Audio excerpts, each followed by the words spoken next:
Madam Speaker, this week the House will consider the Fiscal Year 2024 National Defense Authorization Act, otherwise known as the NDAA.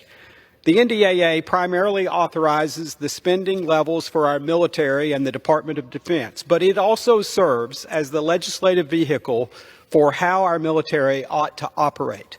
That's why I was proud to submit numerous amendments to this year's NDAA to ensure our military is focused on fighting our enemies and deterring our adversaries, and that Congress is well informed of the Department of Defense's goals and initiatives to ensure stringent oversight and accountability and to push back on wokeness in the military being advanced by President Biden.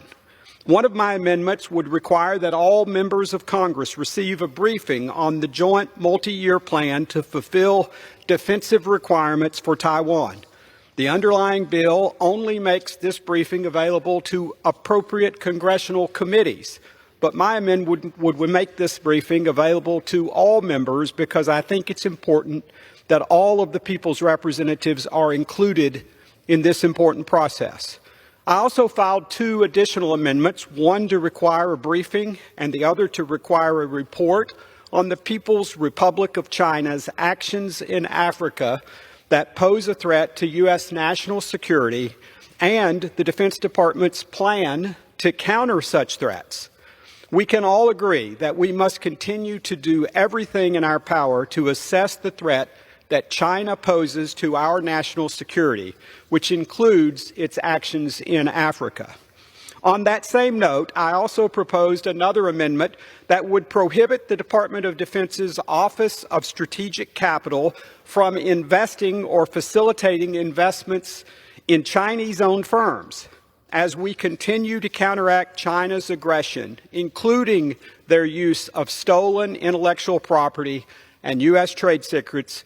We must ensure that U.S. taxpayer dollars are not being invested or facilitating investments in Chinese-owned firms.